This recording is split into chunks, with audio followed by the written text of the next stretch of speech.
Welcome back to BK Nothing But Nets podcast. Dylan's still somehow beat my Jets last night. The Jets give away another. The Jets can never win these games. Any kind of toss-up, kind of 50-50 game, the Jets are going to lose. A fumbled kick return, and then a 60-yard field goal. That guy split the uprights exactly down the middle with 7 or 8 extra yards on a. Who kicks a football like that, Dylan? Who the hell kicks a football like that?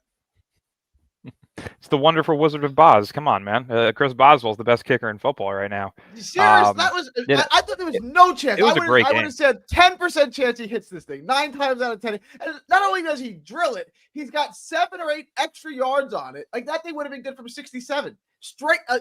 Just opened up Twitter, and the first thing I see is couldn't have split it more perfectly. It's like, are you kidding me?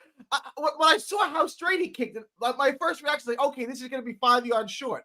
And then it's got like, who the hell kicks a football like that? I've never seen anyone kick a 60-yard Chris field fucking goal. Boswell does. True down the middle with 7 extra yards on. I'm like, my God. No, he's probably the most clutch kicker, I would say, in the league right now. He gets us out of every situation possible. I didn't have a doubt in my mind on that one. But yeah, it was a great game. I mean, defense looked like shit on the Steelers' end, which is awesome since it's the most expensive defense in football. But Rodgers looked like Rodgers, which is it was a breath of fresh air for sure. So, bearing a mediocre offensive line game and a shit defensive game, all things went well. So, can't complain. You guys suck as always. Just got to throw it out there. You know, they just can't ever win these games, Dylan. It's like, half the Jeff fans are like, moral victory. We're looking, there's no moral victory, bro. This isn't Little League, okay? This isn't, you're the 16 seed and you almost beat the 1 seed in the NCAA tournament. There's no moral victories here. Like, you're an NFL team. I thought you outplayed them. You should have won the game. You lost the game because of missed 2-point conversion. It's the Steeler way, dude. You got to realize if it's a close game, 9 times out of 10, we're going to win it. It's the same shit every time.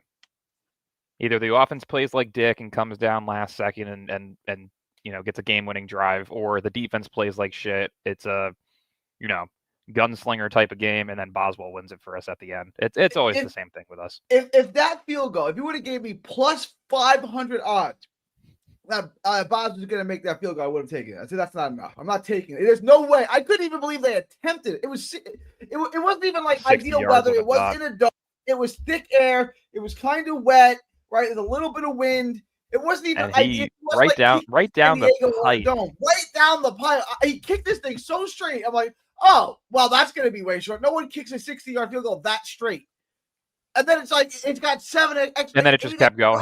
It just kept going. I'm like, what the hell? It looked like it was a 40-yarder. Like that's how much leg was on. I'm like, what the hell is that?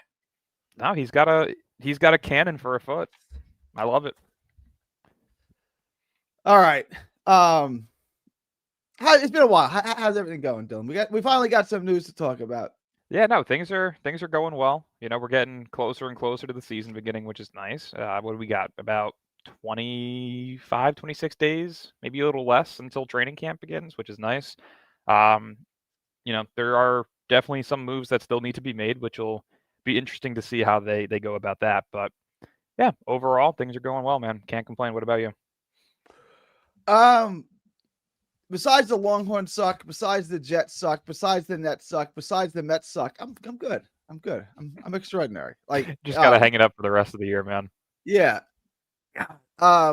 We got some news. I want to get into. Old friend Andre Drummond. What do you got for us, Dylan? Yeah, it's a Nets Daily Report. So again, 50-50 on whether or not there's any form of accuracy to it or not. But there are supposed interest in potentially bringing back Andre Drummond as a potential salary filler. The Nets need to, I believe, fill up at least $16 million in cap space to be at the salary floor. So, an interesting move. I don't know why we would be looking at him necessarily, but it would definitely be interesting to see a potential return. I'm not sure if it would be more so as a buyout candidate, as a, Danny Wolf isn't ready to be in the NBA, send him to the G League type of move. I really don't like the addition of him coming back simply because I'd like to see a more expanded role for Day'Ron Sharpe this season. So I'm not a fan of it. I'm a little opposed to it. I definitely wouldn't do so if it means adding a Day'Ron Sharpe or adding some form of draft capital to bring him in. So for me right now, I'm out on it. I would personally look at a different idea, which we'll talk about here in a little bit. But what are your thoughts on it? Well, to me, I assumed that if they took it, it doesn't make any sense to bring him in, right? Like No. it makes no sense. But he signed a 2-year deal for $10 million. Someone, a good team, possibly in the city of New York, may want him. So to me, this is a buyout option, which is why I'm not opposed to it. It opens up a roster spot. What's the return? What do we get? What do I get for taking the salary? But the salary is not that much. I'm looking at the salary right now. It's 2 for 10. Yeah, I mean, you're probably just simply looking at a second rounder or two coming this way. I mean, again, I don't see the reasoning behind it. I don't understand, just based on who the Nets already have.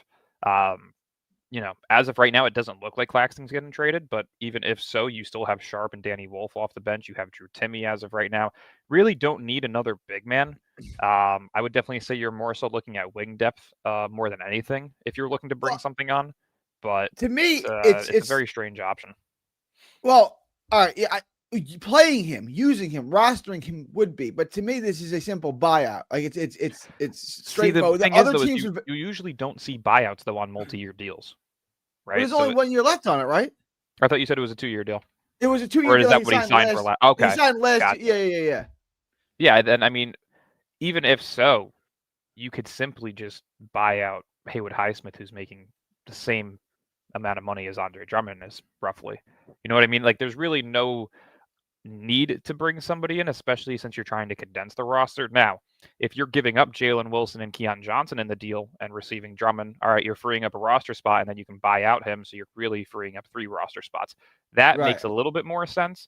But again, there's really not many teams that need players because they're already at their roster limitations. So, it really just depends what the details are around it if you are going to try and bring him in for buyout purposes or to roster him. But regardless, I'm kind of out on that idea. I think at this point you need to find somebody in that $16 to $25 million range who has a 1 or a 2-year deal left. And the 2 guys that I'm looking at were Anthony Simons and Kyle Kuzma, which again, we'll talk about that trade idea that I have here shortly. But I would definitely look into those routes more so than bringing in a guy like Drummond. Yeah, the Drummond thing I thought was a joke at first because I mean he kind of covers the same spaces as Day'Ron Sharpe. Like they're not that much different. And we just gave Day'Ron Sharpe the money. Obviously, we still have Claxton under roster. Look, I think Drummond is a good player. That's why I don't really want him here. He's a good player in the sense he has a role. He's going to come in, play 20 minutes, 15 minutes, grab a bunch of rebounds, and then dunk the basketball, right? Like, He is what he is. Like, he has a role. I think he works well in the Knicks. I really do. He gives him some size. You play him and Cat together, and they can just really push you around. That makes sense to me. Him coming to the Nets, if the Nets are going to use him as a center or a backup center, to me is just counterproductive. So I didn't really even consider that as an option. I just thought it would be a buyout candidate if they took him in. All right, if I'm going to take him as a buyout candidate, I'm not doing that for a second. If you're just giving me a 2, I'm not bringing him in. I mean, I personally, again, I'm opposed to it. At this point in time, I'm looking to cut some of these non-guaranteed contract guys and look to fill up the cap space as easy as possible with getting some form of assets in return. I mean, I can do the proposal right now. To me, the easiest deal that you can look into is a 3-team trade between the Bucks and the Celtics. The Bucks and the Celtics, right?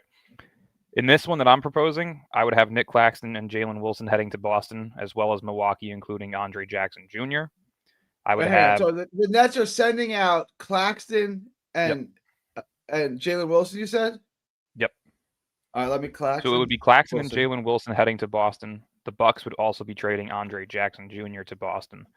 The Bucks would get back Anthony Simons, and the Nets would get back Kyle Kuzma, Sam Hauser, an unprotected 2031 first-round pick from the Celtics, and a 2032 unprotected swap first-round pick with the Bucks. Yeah, I mean, we're taking Kuzma's contract, but we're getting a 2031 one. Yeah, right. And at least in this this option allows you to, you can either look to flip Hauser, you could keep him for a season and move him at the deadline, whatever it may be, but you're bringing back in roughly $5 million worth of cap space, so you're getting closer to that floor that you need, and this also allows you to then cut guys like Tyrese Martin, Drew Timme, Keon Johnson, guys who probably should not be rostered heading into this season, especially with who is already currently on the roster. And you're also getting back some very valuable first-round picks. So to me, I would be all over it. It's just really going to depend on whether or not they want to move off of Claxton. There's a world where they can still get a Kuzma for the price of not giving up Claxton and also probably receiving a first-round pick back in return. But to me, again, I think you're trying to be as bad as possible this year. Start Day'Ron Sharpe at center. See what he can do. Bring these guys off of the bench. Kuzma's not a guy that necessarily is going to help win you games, at least from what we've seen. No, he's going to help you lose games. He is going to help you lose games. I mean, could you imagine a starting five that consists of Cam Thomas, Kyle Kuzma, and Michael Porter Jr. on the same floor? It's going to be a rough watch. You know what I mean? Like, it's going to suck. So, I mean, listen, I'm open to it. Kuzma's contract matches up with Michael Porter Jr.'s. That's a $40 and a $22.5 million contract that would be expiring in 2027. It's a free $62.5 million if you were to hold on to him for the full 2 years. So I'm not opposed to it. I definitely think that there is a world where Brooklyn can get back some first-round draft capital as well in any deal moving forward, especially if it is for a Simons or if it is for a Kuzma or a Hauser. So I would be open to it. I definitely want to see Brooklyn get back some more first-round picks because, listen, we have a ton of seconds. We already know that you can get seconds from anybody, but it really comes down to, can you jump on the opportunities to where you can get back first-round draft capital? I think that's kind of where we're at right now and what we're hoping for. Right, and obviously Drummond making only $5 million doesn't bring us a first-round pick back. This trade, this three-way that you proposed, that does bring us back a first-round pick, and it opens up a roster spot. So it's a win-win. It's a double win for us. Yeah, I'd be more willing to do that. I'd be interested in that. Looking over, it looks like it works for everybody. It works for Portland. It works for Milwaukee. It works for Milwaukee. It works for the Nets, and it works for the Celtics. Right? Like, it works for everybody. Who says no here?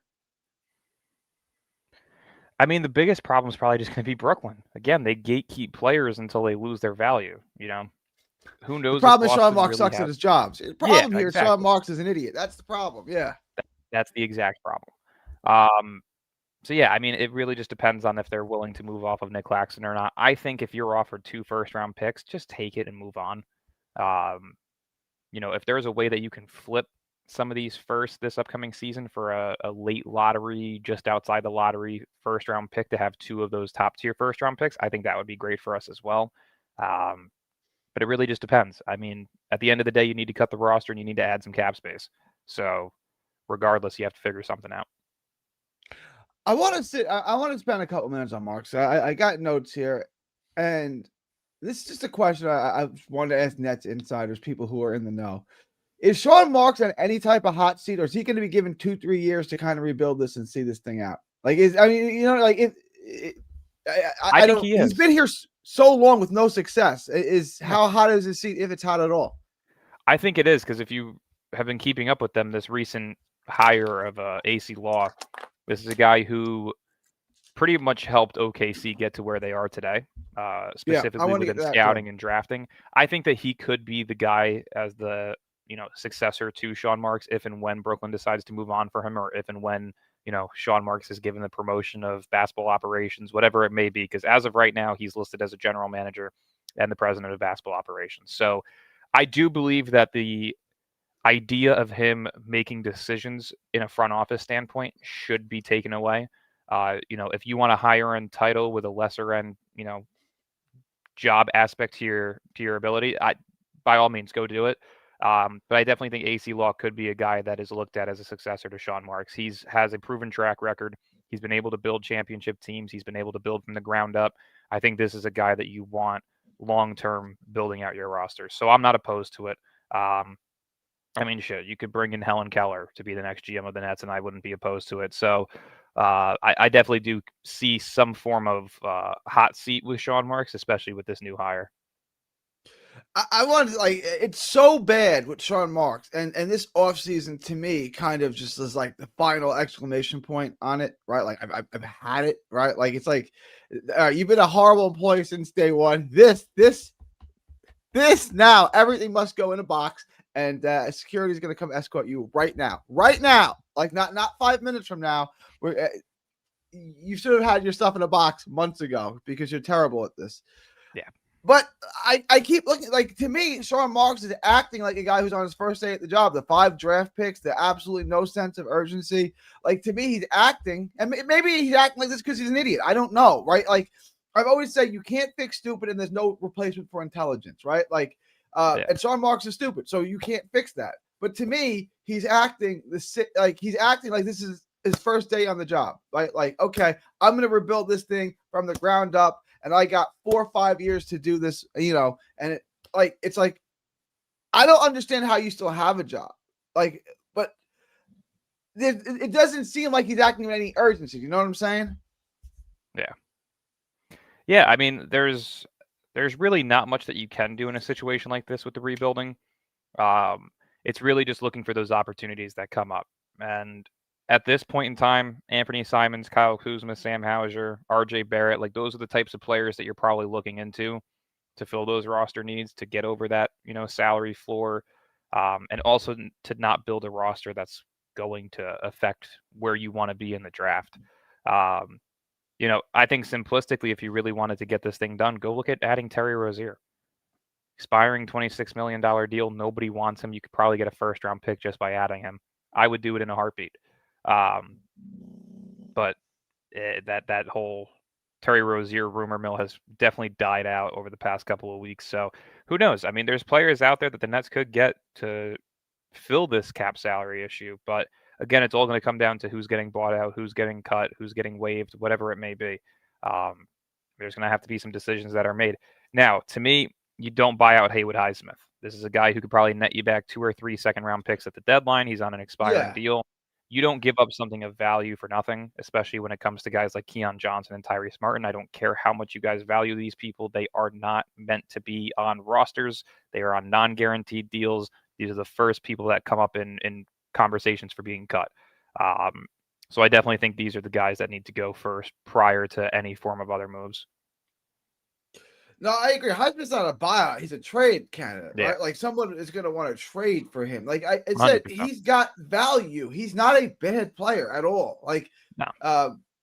I was surprised he's as good as a shooter as he. So 3-and-D guys, defensively, they bring value off the bench on energy. Teams. Yeah, there's going to be teams that are going to want him. I mean, whether that's the Bucks, maybe it's the Pistons, maybe it's the Magic. There's some teams out there that are going to look at that. Maybe the Sixers. You probably have a team like Houston, Denver, and like teams of that nature. Maybe Dallas, who would look to try and bring on a guy like that. I mean, he's on a $5.6 million expiring contract. It's not going to hurt you, And some of these teams are going to need those forms of improvement come the trade deadline heading into playoff season when, a player or two of theirs is hurt and they need a back-end rotational guy that can provide stellar minutes. So, there's going to be a market for him. It's just, are they going to keep him or not? And I definitely think if they were smart, they would keep him until the deadline, build up his value, and try and get those 2 or 3 future second-round picks in return.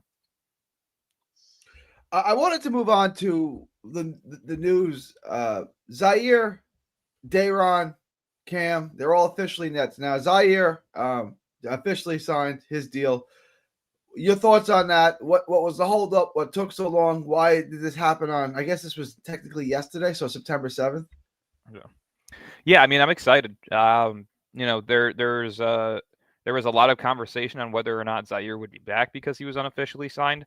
I personally had been hearing some things that there was potential opportunities of moving on from him to try and create those roster spots. Ultimately, the Nets decided to go with him, which I'm extremely excited for. I wanted to see him back in Brooklyn, but it's going to just make the decision making on who's getting cut a little bit harder. Sean Marks is notorious and known for, if he feels a player has earned it or he likes the way that they play, it's hard for him to move off of them. And I'm kind of throwing some shade here at guys like Jalen Wilson or Keon Johnson, guys who are on non-guaranteed deals. But at the end of the day, you need to make these decisions, and you have 4 guys on the roster who are on non-guaranteed contracts. Those are the first 4 that you move off of. So three spots need to be created. Ultimately, if you were to do the trade that I proposed, you still have 3 spots that need to be moved off of. So it just depends on what's going to happen down the road. But yeah, I'm happy to have Zaire back. I definitely think that there's an opportunity for him here. Will he be here at the end of the season? 50-50. I think he's a guy that can also build up some value to where you can get something back in return for him. Personally, I'd like to keep him at this point just because I think he could be a valuable rotational piece on a contending team. And he's also around the age of where by the time you're done rebuilding in Brooklyn, which should be by next year or the year following, you at least have a guy who's 26, 27 years old at the peak of his career off your bench. So we'll see what happens. But either way, I definitely think it was smart to bring him back, whether it is for trade purposes or it is for long-term rotational minutes. Like I said, those guys are resigned. Those guys are here. Is Marks done? Is this what we're going with? Or is there another move that you see happening in the next month or so before the season starts? They got to fill the cap. So there has to be hang on. What they could just split the money amongst the players on the roster. They're officially signed. Nothing else. Yeah, right. So what I'm saying is, if you start the season under the basement floor, that remaining money just gets divided amongst the players on your roster. Is that how that works? Yeah. Yeah. I mean, they could, but isn't there a penalty to it as well? I wish Pete was here. I don't know. I mean, if there's not, there should be. I don't know. If there's not, there should be. But I don't know the answer to that for sure. I know that like if you're 10, let's say there's 15 guys on the roster and you're $15 million underneath the cap, everyone gets $1 million. You can't. I mean, they're gonna get you to pay that $15 million. Gotcha. Yeah, I mean they could, but is it worth it when you could probably receive some form of draft compensation in return? No.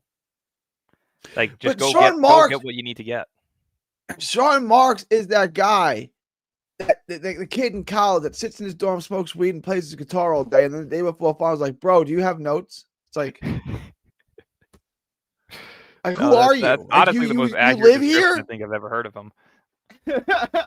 He's just a douche. I mean, there's no other words for him. He's just bad at his job, which is, again, why I'm hoping that AC Law hiring is something that's going to move in the direction of Sean Marks getting the fuck out of that front office. Because if you want to build something long-term with an opportunity of winning, you need to get rid of him.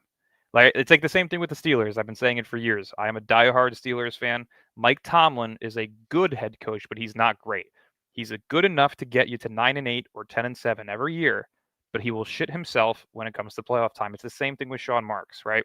He's good enough to get you through a rebuild because he's done it before, but he's not going to do it the right way. And he's also going to make it to where your window of opportunities long-term were shortened. So you need to get rid of him. It needs to be a new face of the organization that can make these decisions to where Brooklyn can be a destination for the next 6 to 10 years, where you could be contending for 5 to 7 years, where you have draft capital, but you're also still contending to where you're still doing, potential lottery picks in 2028, 2029 when you're contending and still building the youth and the foundations of the roster while still competing, right?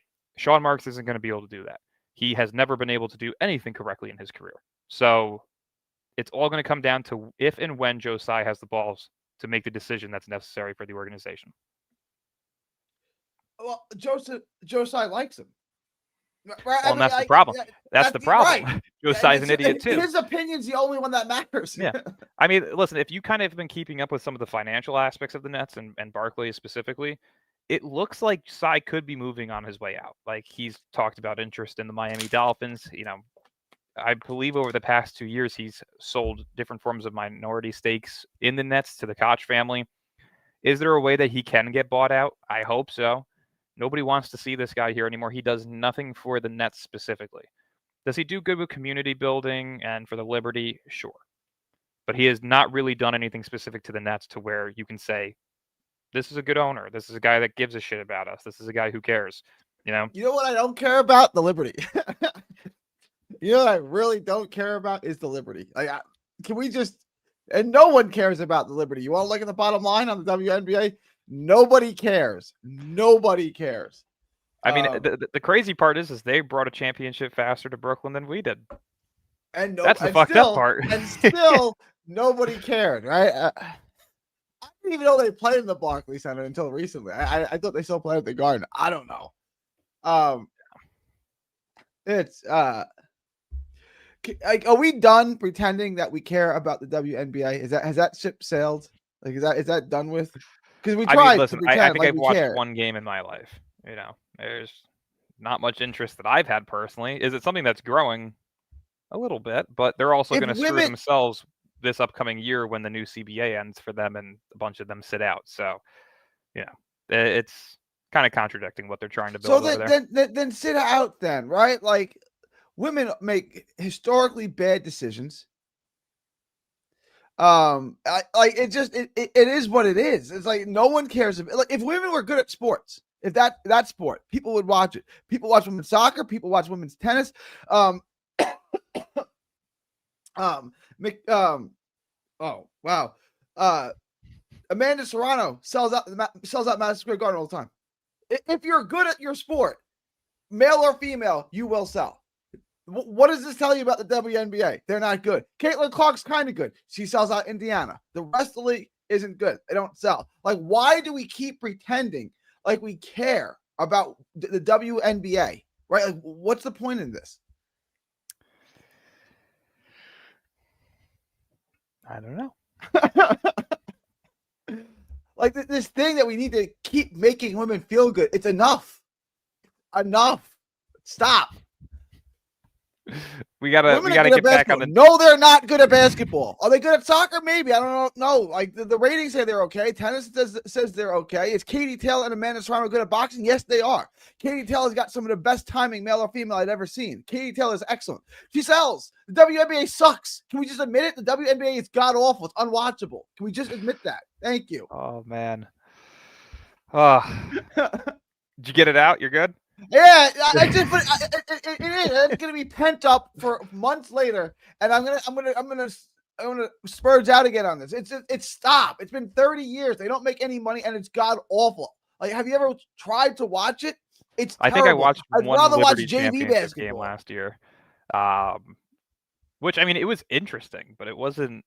It's not of NBA caliber. I mean, it's you can't really expect the product that you get in the NBA to what you're going to get in the WNBA. Very, very. What did Michael Porter say about it? Like, a high school all-star team would beat the. He had said that he thinks that his high school basketball team would have beat the WNBA all-star team, which of course of course they would have. Of course. I mean, if you look at his high school team, it did have 4 NBA players on it, one of them being Trae Young. So it's like, is there a chance? Sure, but I mean, it's.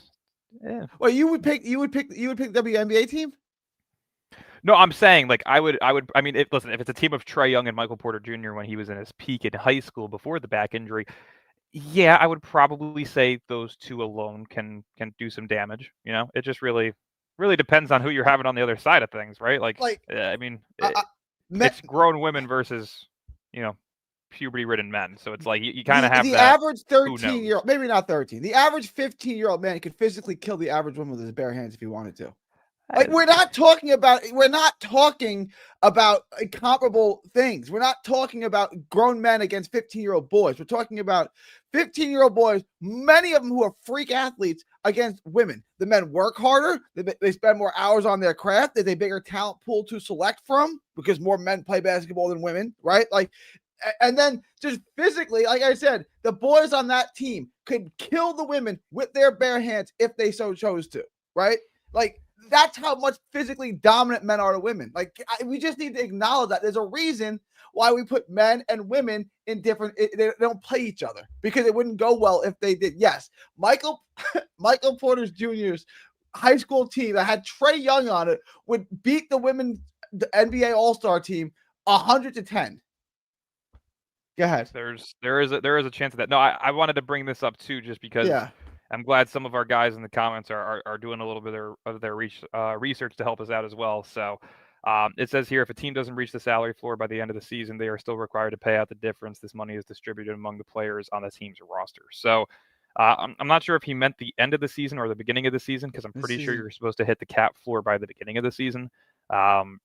But ultimately, either way, I mean, it makes sense. Again, personally, do I want to just keep throwing out money to the guys that we have currently on the roster rather than getting back some form of assets? No, I want to get some assets. So if there's a world where you can get another first or two, go out and figure out a way to do it. There's much better ways to figure out how to hit this cap floor and the roster selection rather than going into the season and not doing anything about it. So again, it's more so just guys like Keon Johnson, guys like Tyrese Martin, these guys are all replaceable. These are not true NBA players on more than half the teams in the league. They're not. I don't care what the love fetish is for some of them, right? We suck. Every player on this roster is replaceable. All I care about right now is asset building. That's it. Cam Thomas, replaceable. And I'm going to be on his ass a lot this year. Nick Claxton, replaceable. Hasn't improved his skill set in over 2 years. Michael Porter Jr. could be a good role player for us long term, but ultimately he's here for 2 years because he frees up $40 million in 2 seasons. You know what I mean? Everybody on this player outside of the 5 rookies currently are replaceable. You're building around those 5 rookies. You're not building around Cam Thomas. So if your name isn't Yegor Demon, Nolan Trier, or Drake Powell, you could see your way out. And that's how I would look at it. Because at the end of the day, you're still trying to build up the assets. OKC is a contending team, and they continuously look to add assets. You need to stay competitive while also maintaining the opportunity to replace older players with younger players that match your system and have good potential. That's the only way to stay successful for a long period of time. There was a video of high school players or some WNBA players in high school. Of course they're going to, if they're good, if these are the best, like this was like the under 15 men's national soccer team or boys national soccer team beat the World Cup winning women's soccer team, right? Like, yes, this is not complicated, guys. I swear to you, and I'm not trying to degrade women's sports. My daughter plays sports. I'm just saying there's a major difference. This is the least shocking thing I've read all day. That the boys who are good at basketball beat the best women in the world. Like, of course they did. I think there was a similar scenario too with the USA soccer team versus a varsity boys team, but who knows? Yeah, it was the soccer team, the ladies team that won the World Cup. They lost to the under 15 boys national team. That was yeah. I'm not trying to disparage women's sports. My wife played tennis. My daughter plays sports. I'm not disparaging women's sports. I'm just trying to be real. All right. I know that's going to trigger people, but like I have no idea why. I totally lost my. I totally lost. I was gonna say we were on the salary floor, and what needs to be done. So I mean, listen. Here's my personal take on it. As of right now, I'm gonna look up the roster just so this way I'm not missing any names. Because knowing me, I'll forget about Terrence Mann and shit like that. As of right now, the only players who should guaranteed be on the roster for this upcoming season: Michael Porter Jr., Terrence Mann, Day'Ron Sharpe, Zaire Williams, Noah Clowney, Dariq Whitehead, and the 5 rookies. Everybody else I would look at as replaceable. For obvious reasons, right? I'm still hoping there's a world out there where Cam Thomas does get traded this season, just because I'm not trying to go through this shit next offseason, and I'm not trying to overpay him when the following offseason you're going to have a number of superstars, all-stars, stars, and high-end role players that are going to be hitting the open market. So we'll see. I mean, regardless, you just have to hope that they make the right decisions and you get a good pick next year. That's really it. That's what it's going to come down to. This, to me, and by a good pick, I mean 1 or 2. Yeah, I'm gonna And still hold I'm strong with top 3. 3. All But right, I we'll agree on 3. Fine, 3. I so want Darren Peterson here. Like I so want Darren, and I know it's not going to happen. I know I can be getting my hopes up, right? Like we're going to get A's or Cooper. Well, the thing is regardless, even if the Nets do get the number 1 pick, there's a chance that they would more likely take AJ DeBanston than they would Peterson. Because again, you've drafted a number of guards this past season, right? DeBanston is the guy that makes sense. A BYU product, similar upbringing to Yegor Demon, has the chemistry of being coached by an NBA caliber, head coach over at BYU. He was an assistant for a number of years in the NBA. It's really just going to depend. Like you see a lot of the times when some of these guys repeat picks, they take players from the same schools. There has been numerous times where, Duke players are taken in back-to-back years by certain teams, right? Like it happens. I saw a PJ Tucker Longhorns jersey yesterday. That's extraordinary, by the way. That's a hell of a pull. I mean, shit. If you own a PJ Washington, but you said PJ Washington, PJ Tucker, PJ Tucker. Yeah, if you own a PJ Tucker jersey, dude, Godspeed. He was really good at Texas. He was really good. PJ Washington went to Kentucky, and I asked Keldon Johnson because that team was stacked. Yeah. Hero, PJ Washington, him. Do you know who Keldon Johnson said was the best player on the team? Oh, Quickly. Interesting. Yeah, I mean, at the time, he was probably more highly touted than some of the others. Yeah. He said a lot of hesitation too. That's a loaded team. Who's the best player on the team? He said quickly. All right. So we've got too many roster spots now. I think we're done making moves, which means I don't know what it means as far as this roster. If we cut the non-guaranteed guys, that even opens up even more money. I mean, not a lot, but it opens up some more money. How do we close out this roster? Who's going to be gone? If we just cut if we just cut the Jalen Wilson, Drew Timmeys of the world, what is the non-guaranteed guys? That opens up more. What do we do? Like with the cap space, what do you see? Like break out your crystal ball. What are we doing here? Like I said, I think the players that make the most sense currently, if you do want to hit this cap floor, RJ Barrett, Kyle Kuzma, or Anthony Simons. One of the 3, to me, as of right now, are the most realistic options. Say you do get Anthony Simons, to me, you're probably looking at a roster that consists of Simons, Thomas at the 2, Yegor at the 3, MPJ at the 4, and Claxton at the 5. Say that you go with RJ Barrett, you're probably looking at Yegor at the 1, Thomas at the 2, RJ at the 3, MPJ at the 4. Who knows if Claxton's here or not with that trade, but regardless, Claxton at the 5 could be the opportunity there. There's different scenarios of how you can do it. To me, I still think the easiest one is Kyle Kuzma, but to me, you're going to have to throw in a third team there. I think that's going to be Boston. But again, it's more so just a rumor. There's nothing confirmed on it just yet, but both teams have shown interest in one, moving Kyle Kuzma, and the Bucks have also shown interest in adding Anthony Simons. So there's some legs there. Of those guys that, like, to me, Michael Porter was a great trade.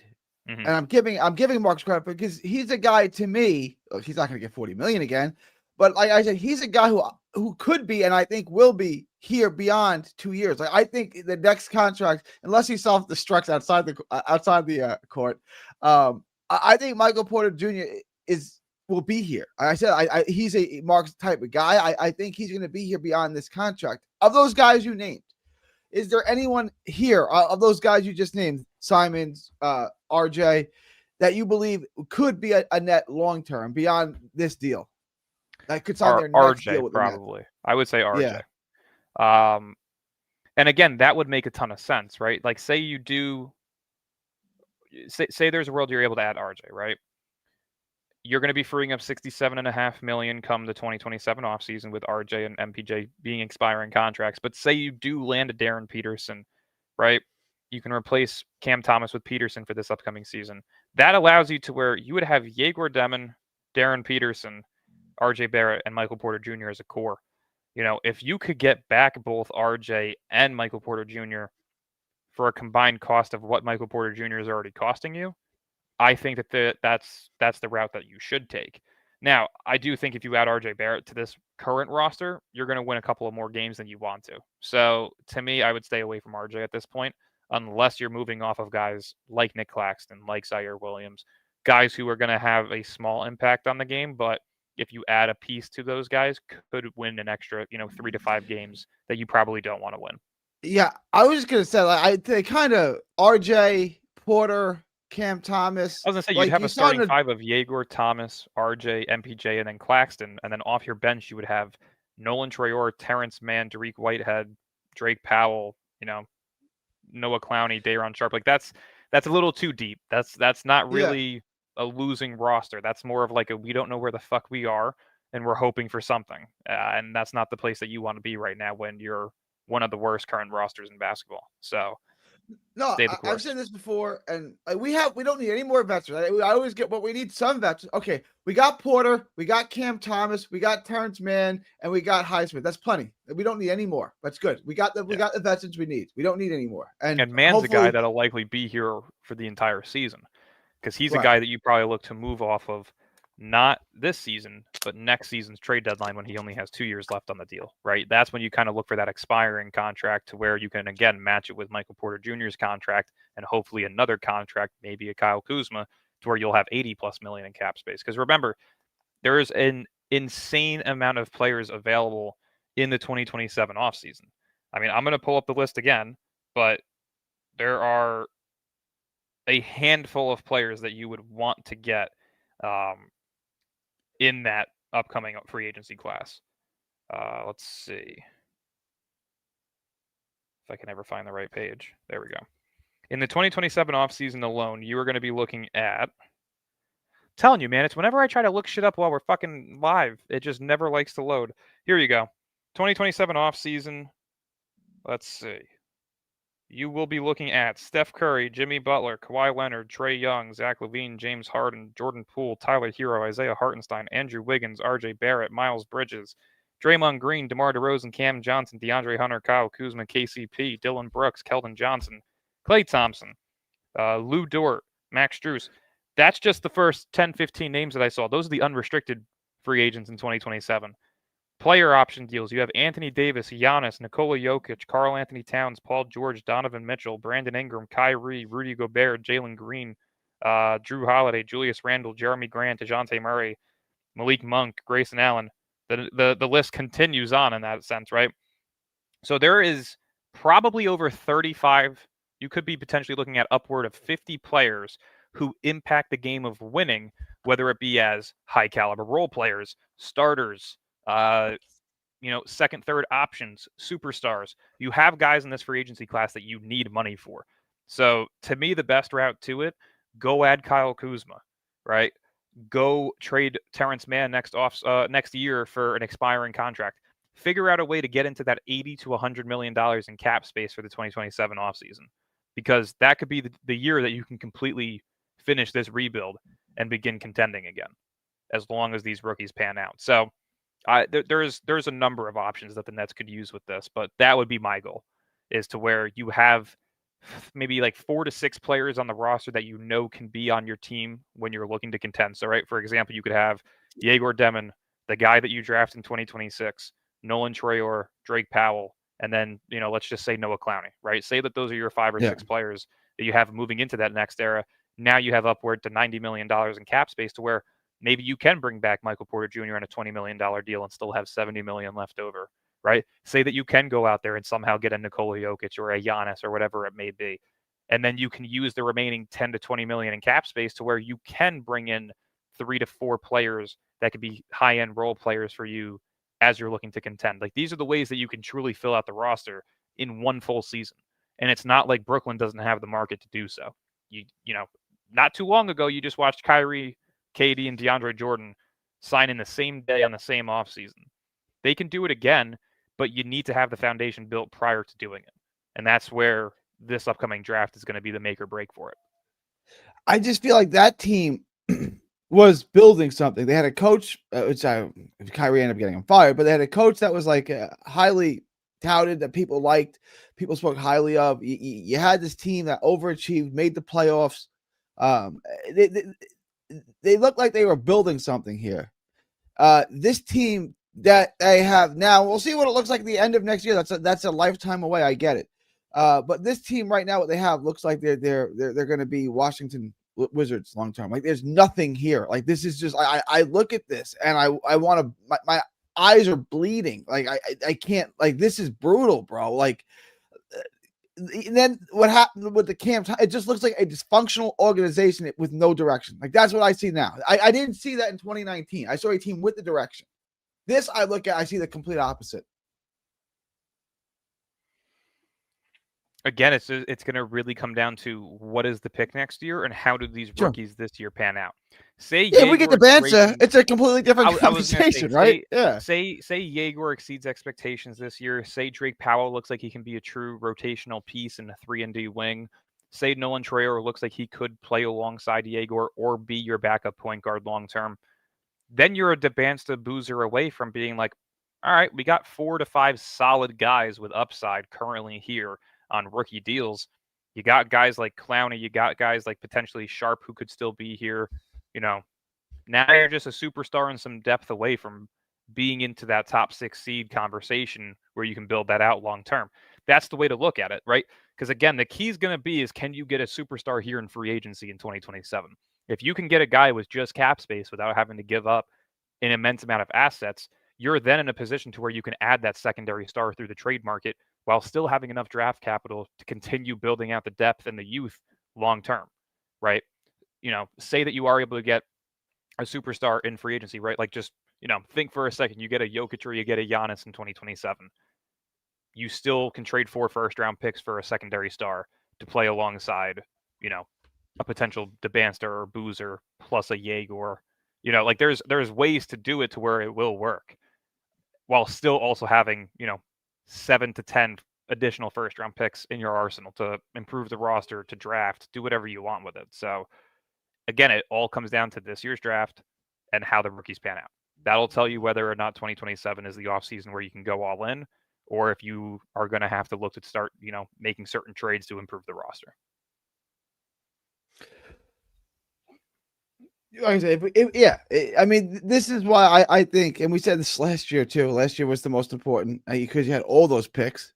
It was the most important season in Nets history. I'm going to say the same about this year, but we don't have 4, which turned into 5 first-round picks. We have 1. 1 first, 3 seconds. Yeah. So again, the seconds to me are almost useless. Like those are like 7th-round picks in the NFL drafts. Like they are. That's the type of thing where it's like you package the 2 highest and you move up into like the 26 through 30 range. You know what I mean? And I don't want to add another guy in the 26 through 30. To me, you got to find a second pick in the top 17. It's too many picks at this point. Like this is like it's not a good problem to have anymore. It's just too many picks. Yeah, but again, we say that, but look at OKC. They've managed to make it work.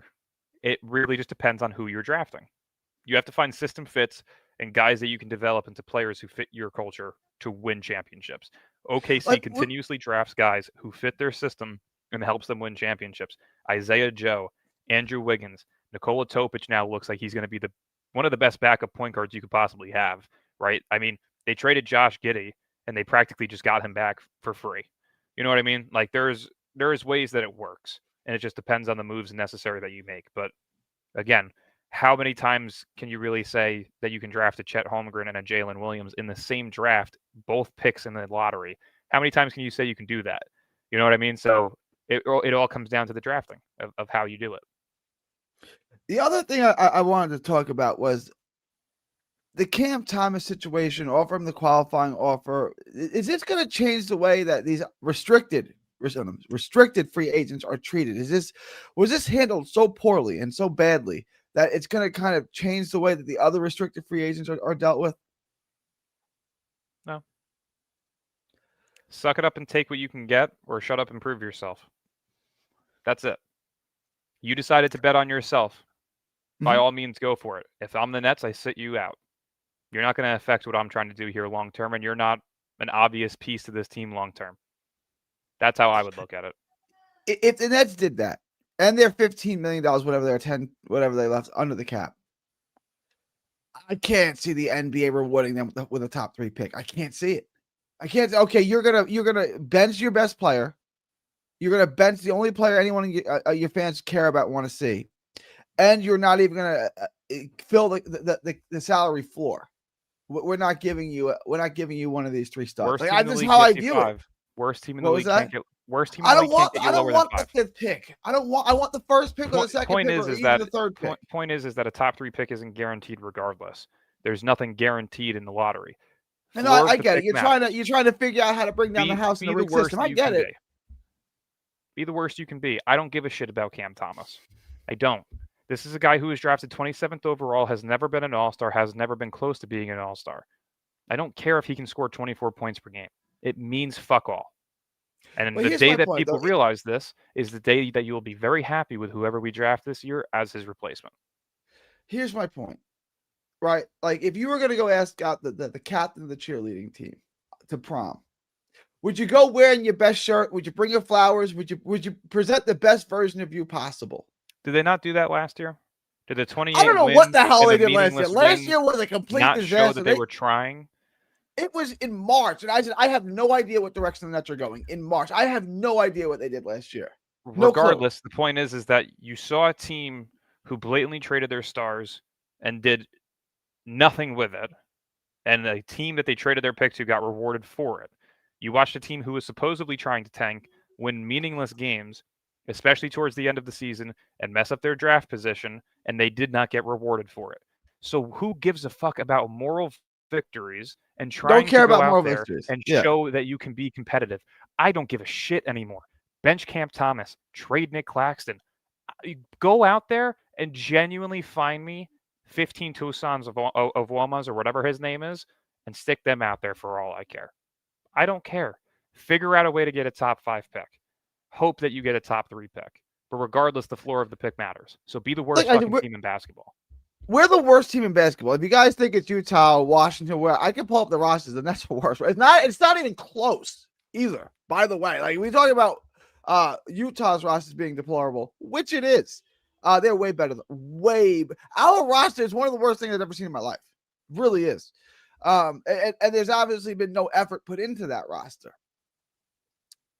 So what I'm saying is we're not guaranteed to have the worst record. I can't see us being outside the bottom 3 or 4 teams, but even if we are a bottom 3 team, let's say record-wise, what does that guarantee us? The 7th pick? Like this, what I'm saying is Utah is going to be tanking just as hard. Like what makes you think we're definitely going to be worse than Utah from a record standpoint? There's no guarantee that we're worse than Utah. I mean, I'm looking at Utah's roster right now. They have Lauri Markkanen, who they've wasted for the past 2 seasons. They brought in Jusuf Nurkic. He'll probably be traded or something this year with him. Kyle Anderson, Georges Niang, KJ Martin, Taylor Hendricks, whose leg literally turned into spaghetti soup last season, so you have no clue how he's going to come back. Cody Williams, Walker Kessler, Ace Bailey, Isaiah Collier, Kyle Flipowski, Keontae George. It's not a good roster. It's not a good roster whatsoever. Better than ours. Yeah, it's not a good roster, but if you play your players realistically, you should have Keontae George, Kyle Flipowski, Lauri Markkanen, Ace Bailey. Those should be your 4 core guys, right? What core is better? Those 4 or Cam Thomas, Nick Claxton, Michael Porter Jr., and Yegor Demon? Well, it's a conversation. What you mean by better, right? Like, which one would I rather have? I'd rather have the one with Ace Bailey. Which one is better? Like, which one would win a game? That's a more difficult question. And that's the thing, right? And that's where you got to figure out whether or not the depth that you have on these rosters are bad enough to lose these games down the stretch. Again, I've been saying it for the past, 4 months. It is all going to come down to if the bench can suck bad enough to where they can't outplay other teams' benches. It's really it. And right now, our entire bench outside of Terrence Mann is probably filled with guys within their first 3 years. Dariq Whitehead, who's rarely played in the NBA. Noah Clowney, who can't stay healthy. Drake Powell, Nolan Traore, Ben Saraf, Danny Wolf, guys who have never played an NBA game. These should result in losses. But this is what I was saying. When you were saying we would draft, if we got the first pick, we would take the Bansa over Peterson. Fine. I don't care. Just get the better player. Okay? Just get the guy that you feel is the best fit and is the most potential long-term. I would go with the second half of that. The best fit. This team is garbage. right? Like, I don't. There's no fit because the team's a disaster, right? But the Like, same thing was said about the Thunder with Jalen Williams. Jalen Williams being selected at 13th overall was something that the entire league viewed as stupidity. He wasn't even a guy that was looked at as a lottery pick. Sometimes when you get a guy out there that you believe in, that you know is your guy, you take yeah, him. Yegor Demon, sure, for example, this past sure. year, right? A guy who nobody thought was going to be a good player in terms of a top 10 pick, who shouldn't have been selected in the top 10, who many teams, if not every team, thought the Nets were stupid for. But if this works and he looks like he could be your third option, or he could be your Tyrese Halliburton, or he could be your Franz Wagner, whatever position he's going to play this upcoming season, then we look like geniuses, right? So to me, 1, 2, or 3, you just get the guy that you feel is a better fit next to your main core long term, who's also going to have that superstar potential. You can't go wrong with Peterson. You can't go wrong with Debansta. You can't go wrong with Boozer. Whichever one's added fits Yegor Demon perfectly, right? Yegor is not a guy who's going to give you 23 plus per game. Darren Peterson is, right?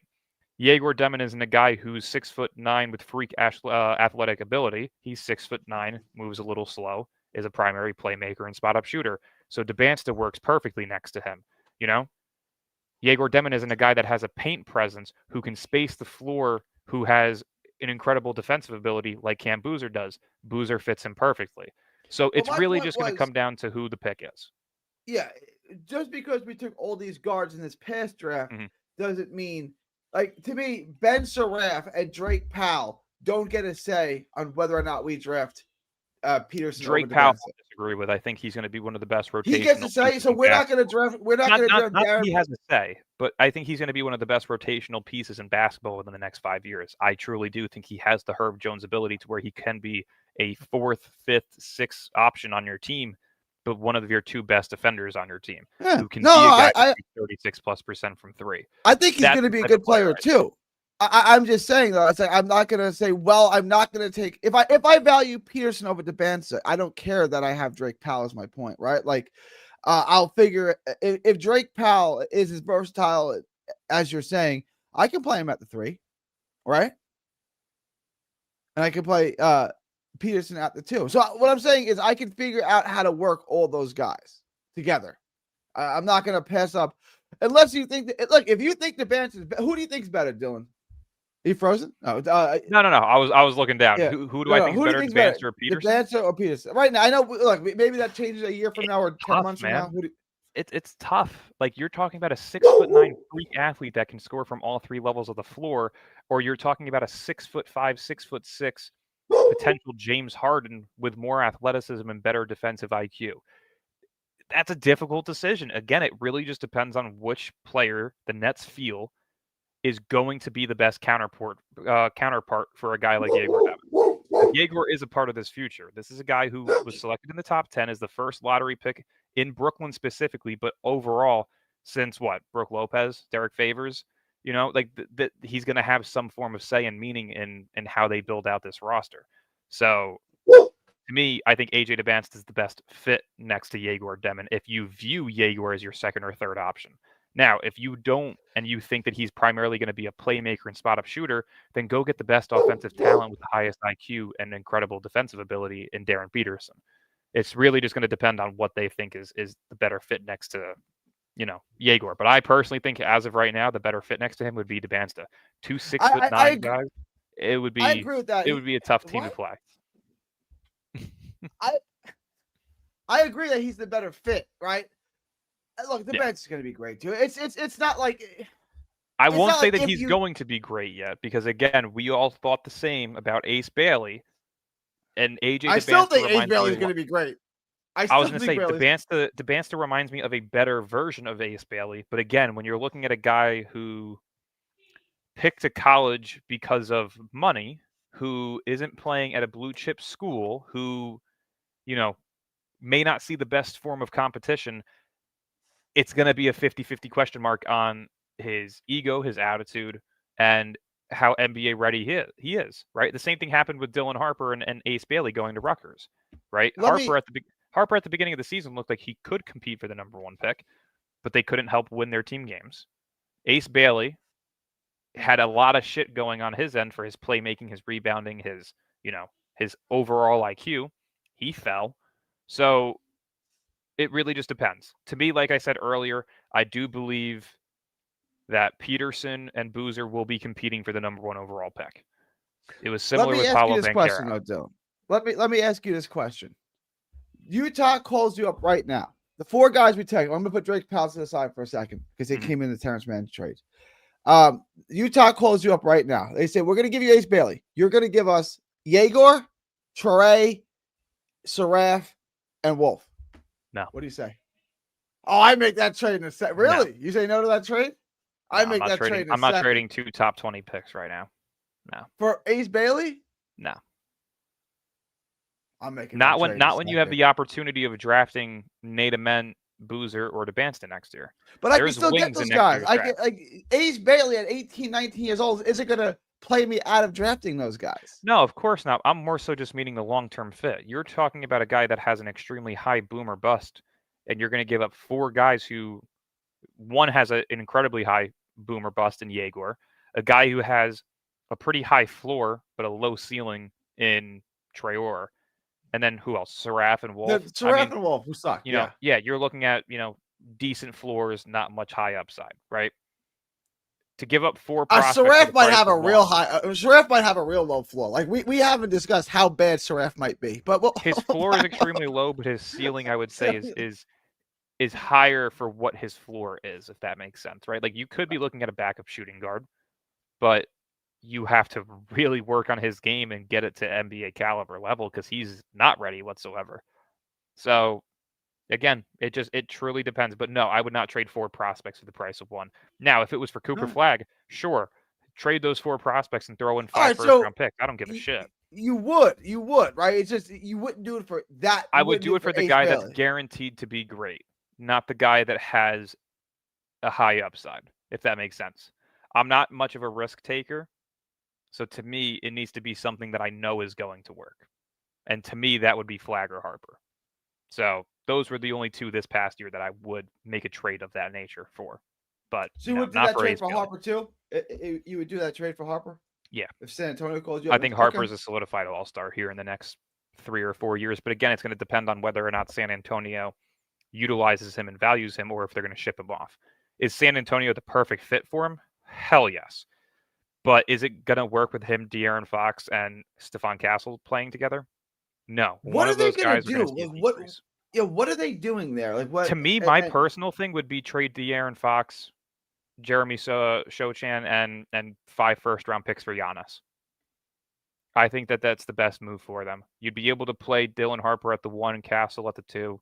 Both of them can play defense. Both of them can play make.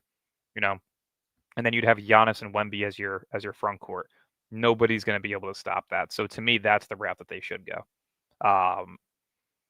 If you guys have any comments, questions, anything of that nature, feel free to drop them. But yeah, that would be my personal thoughts on the Spurs and what they should do. You want me to repeat? Yeah, please. I was going to say, I still think the best scenario for them is to trade De'Aaron Fox, Jeremy Sochan, a salary filler, and 4 or 5 first-round picks for Giannis. If you have Harper at the 1, Castle at the 2, throw in whoever the hell you want at the 3 because it doesn't matter. Giannis at the 4 and Wemby at the 5, that team's going to be great for many years. And even when Giannis is coming to the point where his career is coming to an end, you'll be hitting the peaks of Wemby, of Castle, and Harper. Yeah. And you'll have a big 3 right there. Yeah. So, and again, that's how you do it, right? You build the foundation, you get your great players through the draft, you add a great player to it to help them contend now. And by the time that player is done or leaves or requests a trade or whatever, or you can't afford them, you got 2 or 3 stars sitting right there waiting for you. So that's if you do right by the NBA, like San Antonio did, the NBA will do right by you. Now you can say, well, what about Philly? They keep doing right by Philly, and Philly keeps doing them wrong. But look, if you build what San Antonio has, what Dallas has, and you're constantly good, the NBA will take care of you. And that was my point about the Nets. It's like if you do good and you build something, the NBA will take care of you. And I don't think what the Nets have is showing the NBA that we're something that you can invest in. So give us Peterson, give us DeBanston, give us Boozer. I don't see that right now. You're saying it's more so a test to Brooklyn, with what happened in the draft this year. Because again, you do see teams repetitively get top tier picks. Philly, 5 top Well, 3 picks yeah, in I the past know. decade. The San Lakers, Antonio, yeah. 3 straight top 4 picks. The Dallas Lakers getting got 3 rewarded number for 2 trading picks. a superstar. The Pelicans getting rewarded for trading a superstar. I think it's a test to us to see, all right, are you serious about trying to build a long-term roster? Or are you going to go for the quick fix again?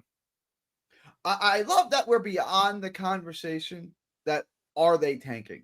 I'm glad that we're beyond that conversation. Like, that's done with. Like, who knows until fucking Jordy Fernandez figures out I'm a way sorry to that go we're 5-0 beyond to the start the season. conversation of is the NBA lottery rigged? I'm sorry. Are we beyond that conversation? Like, we're beyond the conversation of if the lottery is rigged. Clearly, the lottery is rigged, and now it's trying to figure out what to do to get in the good graces of the NBA, because nobody except for Mark believes that that there's a bunch of bouncing balls in the background and the NBA is picking them out at random. Like, no one believes that anymore. The lottery situation, the bottom 4 teams in the league are put into their own lottery, and 5 through 14 is put into their separate one. That's how it should be done. It's that simple. You want to fix the problem, and you want to fix small market teams not being able to get to where they should be, and they're losing you money, or they're not getting the viewership that you need to expand your business. Switch it up, because the past 8-9 years of draft lotteries have fucking sucked. It's been dog shit. To be very blunt. I mean, there's no reason. Like, give me the reason. Anybody, give me the reason why the NBA wouldn't rig their own lottery. Like, why? There's not a single reason at all. Why they wouldn't. There's not a single reason at all. Why is it the only professional sports in the United States that has a lottery?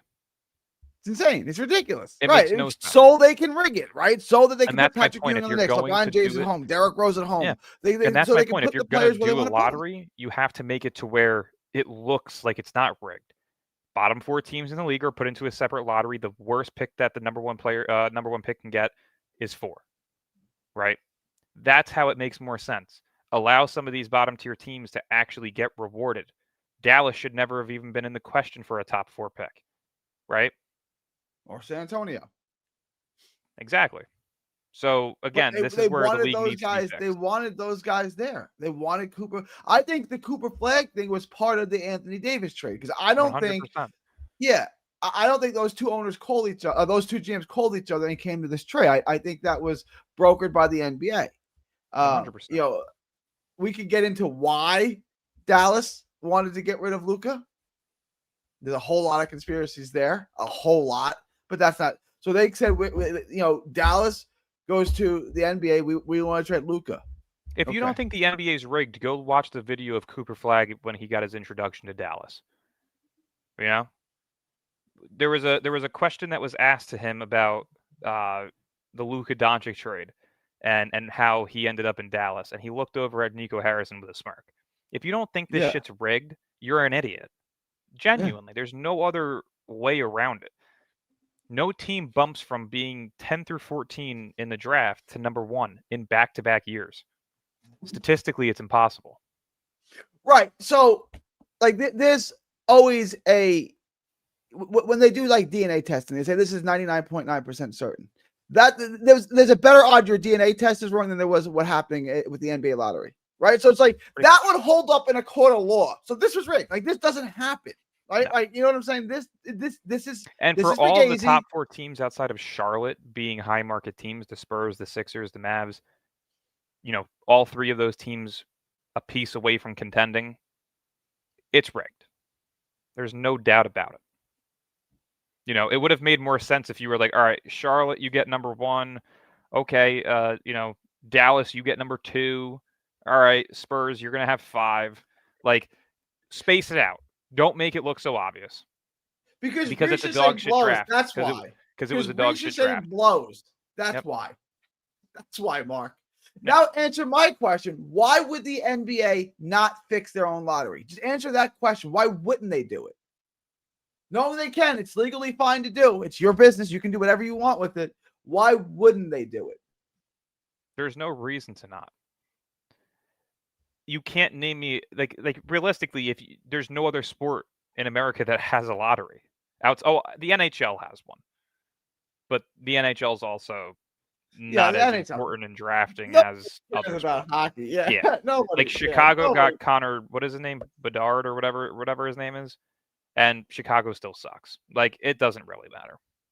You know, the Devils got Jack Hughes. They've been bounced out of the playoffs every year. It doesn't matter. The NBA is different, right? I don't If even know the- who these people. I don't know. I can name more WNBA players than I can hockey players. I I don't. can name maybe like 9 NHL players. I can name two, and it's only the two I've been able to name for the last 15 years. Ovechkin, I don't even know his first And name. Crosby. And Sid the Kid. Sid the Kid still plays. Alex That's Ovechkin. extraordinary. You didn't know Alex? Ovechkin, Alex. That's what Ovechkin. I just couldn't think of his first name. Alex Ovechkin. Yeah. Yes, sir. Yes, See, indeed. like, listen, I understand the reasoning behind having a lottery. You know, the Pistons could have bottomed out for 5 straight years and had a team that consists of Cade Cunningham, Zion Williamson, and Wemby. You know, it makes sense not to be able to do that. But again, it needs to be a different system. The bottom 4 teams are likely there for a reason. Give them the opportunity to continue building success. It doesn't make sense to screw them. All right. We've touched on everything. AC Law. That was the last thing we kind of touched on him before. You want to just give us a rundown on his credentials and why this is at least perceived as a good move for the Nets? Yeah, I mean, listen, again, this is a guy who has been with OKC now for a couple of seasons, and he's helped them win a championship. He's helped them draft guys like Sorber. He's helped them draft guys like, Nikola Topic. I'm not sure if he was there or not for the Jalen Williams, Chet Holmgren draft. I think he was. I'll confirm that real quickly. Let's see. How long was AC Law with the Thunder? He's been there since 2022. And then let's see. What year Chet Holmgren draft class? Was it 2022? Yeah. 2022. So he's single-handedly helped them draft Chet Holmgren, Jalen Williams, Thomas Sorber, Nikola Topic. It's a great track record. Yeah. Hopefully that helps here. You know, again, you mentioned earlier in the program, like maybe like take like that power away from Sean Marks. Yeah, if there's been a single hiring over the past 5 years that at least looks like there's an opportunity of replacing Marks, it's this guy. He should have full control over what this team does. In terms of the draft aspect, we haven't seen him, roster construct, but in terms of who he drafts and who he scouts and who he gives to Sam Presti and says this could be the guy, he hasn't missed. The only bad pick that I think OKC's had over the past couple of years is Ousmane Dieng. Yeah. And that's just basically because he hasn't really had a lot of opportunity, and now you're at the point where he's probably not going to be anything special. But he's helped draft Aaron Wiggins. He's helped draft Isaiah Joe. He just took Thomas Sorber. He, most recently took Nikola Topic, who now looks like he's going to be a Josh Giddey-like player. He took Jalen Williams. He took Chet. 5 for 6 on draft picks. I'll take that all day long. Hang on one second. Yeah. When in 2022? He was there for the entirety of the 2022 season. So the draft he was there for. Yeah. 3 seasons from 2022 to 2025 serving as their director of amateur scouting. Let's see. In 2022, AC Law joined the Oklahoma City Thunder. Yeah. So he was there to help them draft those guys.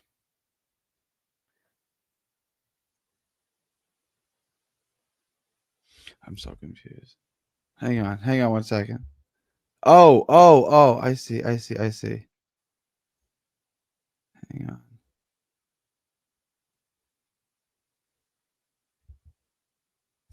Hang on. Give me 1 second. This is okay. I was going to say he served as a coach for Norfolk Sports Club from 2016 to 2017. He was hired by the Sacramento Kings as a regional scout for the 2018 and 19 season. He stayed there until 2022, and then he was hired by OKC.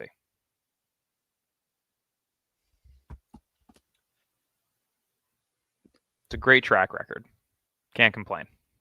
So he's been give him the ability to take a top 5 pick this year. Okay, Mark, are you worried that your boyfriend might lose his job here? Is that what you're worried about? Like, you're the first person articulating any concern about this. Everyone else says it's a good move. Dylan says it's a good move.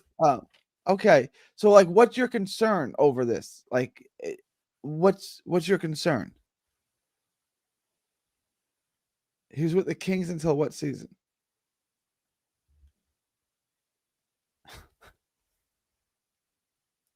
Are you not doing the same? Because Marks is supposedly known for his scouting. Yeah, and he's not particularly good. Like, name me the picks that Sean Marks has hit on. Here's the list: Jared Allen. Pretty much. Okay, like he's a great drafter, is he? How come the Nets are god awful? The excuse is going to be he's never had his own picks. He's never had a lottery pick. This is the first year he's able to do it. It's the same shit. Okay, like which okay. So again, name me the picks he's hit on. They'll name Karis LeVert. They'll name Nick Didn't- Claxton. didn't- They'll didn't name work Cam out. Thomas. Guys who are role You guys players think or Claxton sucks? non-stars. Cam Thomas can't get a contract from any team in the NBA. Keep going. There's nobody. That's my point. okay, Is these so, are the like, this is my that are point. used to try and allow people to believe that Marks is actually good at what he does. He sucks at what he does. He's a bottom horrible. 5 GM in basketball. The only person that's probably worse is Matashiba with the Suns, and he's an owner, and he just takes advantage of what he can do there. Cason Wallace is also a hit. There you go. I mean, proving my point more. So he's 6 for 7 on draft picks. And Sean Marks is 0. Jared Allen. Which also didn't turn out to be a good pick until he got moved to Cleveland. He was decent. He was decent. He wasn't looked at as a star. He wasn't looked at as a star in Brooklyn. Yeah. He became an all-star in Cleveland. That's certainly true. Right. That's certainly true. He became an impact player in Cleveland. That's certainly true. Can impact in the playoffs, but he did impact his way to an all-star game. But he also got you James Harden. He was the key piece of the James Harden trade. You know what I'm saying? And so you got to count by any metric. Yeah, that's why I said you got to count him as a hit. Yeah, you can count it, but realistically, it doesn't really matter unless if it's done here. So since being in Brooklyn, he has not drafted a single guy that has been a star. No. I love it that all of a sudden Cam Thomas, who can't get a contract, exactly, he becomes a hit. You just Nick Claxton, who you guys hate, he becomes it. Like, guys, make up your mind here. This man is fighting for his life. Let me jump in. He's fighting for his life. Middle of April, he was with the Kings. When is the draft? June. Okay, so he was with OKC in June. He was hired in 2022. What are we arguing about, guys? Like, this is, come on, Mark. You're my favorite guy on that comes on the show, but like, come on, bro. Like, come on. There's no defense. I don't even understand what your objection is, though. Like, what are you objecting to? Like, what? Some people just can't accept the fact that what they believe in is not going to work. Cam Thomas fans, some of them can't accept that he's not worth $25 million, that he's not the key piece to this Nets rebuild, and that he's never going to not be an all-star. All three of those, as of right now, are the case. He's not an all-star. He doesn't look like he's close to one. He's not a guy that's making $25 million because no other team wanted him. Like, some people just can't accept when they're wrong. The thing is with me and my debates, I want to be proven wrong. If you can prove me wrong, kudos to you. I'll accept it. I'll say I was wrong. Because 9 times out of 10, if I'm wrong, it's what's best for the Nets, right? Do you think that I want to be right about Cam Thomas not being an all-star? No, because I would love to have a guy that's a homegrown all-star. But instead, I'm getting a guy that averages 24, 3, and 3. I'm slightly below league average efficiencies, who is not even close to being an all-star. I'm right. I remember 4 years ago having debates with every Nets fan over Jets fan over Zach Wilson. I was saying Zach Wilson's the biggest piece of garbage ever drafted. He's probably going to be the worst quarterback that's ever lived. And they were, no, he's special. He's the goods. His kid can do it all. Like, he's the worst thing I'd ever seen in my life. Right? Like, he's great at polling 0% chance. He's great at polling older women. There's a 0% chance he's good at football, right? And every Jet fan, like, I hope I'm wrong. Right? That's my good. I hope I'm wrong. There's no chance that boy can play football. Like, 0. Like, it was the most obvious thing. If you watch one game of him at BYU, it was obvious he couldn't play in the NFL. It was the most clear-cut thing ever. Like, there was a 0% chance that he could be good at football. Like, at least when the 49ers took Trey Lance, it was like, I don't know, he only played one game of college football. Who knows? He's probably not going to be good. When the Jets took Zach Wilson, I said, this is going to be Ryan Leaf, Achilles Smith. Like, this is going to be one of the worst picks ever. And it was like, no, you're just being a hater. It's like, I'm simply letting you know. Okay. But my point is, I wanted to be wrong. I hope I'm wrong. I'm not wrong though, right? Like, I get what you're saying. If I'm wrong, you can dance on and say I told you so, and I'll gladly accept that if I'm wrong. All right. I want to be wrong so badly. I don't think people truly understand that. Like, it doesn't bring me joy being right about the Nets sucking at what they do. There's no joy in it. But the difference is I'm realistic. I'm not going to sit here and praise a guy that has never really hit on a pick, that hasn't built a championship team good enough to at least make an Eastern Conference Finals, that hasn't made necessary moves to improve the roster or add the necessary draft capital moving forward. You got 1 first-round pick for Cam Johnson. You probably could have gotten 2.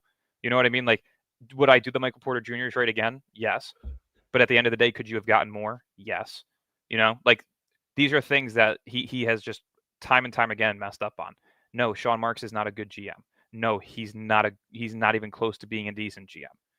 You know, he is a bottom 5 GM in basketball. Cam Thomas is not an all-star. Nick Claxton has not improved. These are things that I was always constantly told will not happen. They're happening. You know, like, prove me wrong. I need to be proven wrong. I would love to be proven wrong. It would not bring me more joy than to say, I'm wrong. This is what happened. And the Nets are now better because of it. Trust me. I would love to be wrong. I hope Nick Claxton comes back this season. I hope he guards comes back the post like Tim Duncan. 30% He strokes the 3 like Karl Anthony Towns. Yeah, I hope so. I would love that. Yes. I would love it. Yeah. Put on 20 more pounds. Space the floor and give me 30% from 3. Give me 18 and 12 a night. I would love to be proven wrong. I like Nick Claxton. I want to see him be good, but not at the price tag that he's at with the decline that he's had over the past 2 years. All right. When do you want to? I got to wrap. When do you want to come back? I was gonna say I work a little bit this week. We'll figure it out. I'll keep in touch. I'll figure out what days I'm on, and then we'll figure it out. All right. That was a fun show. Thank you for the time, Dylan. That was good.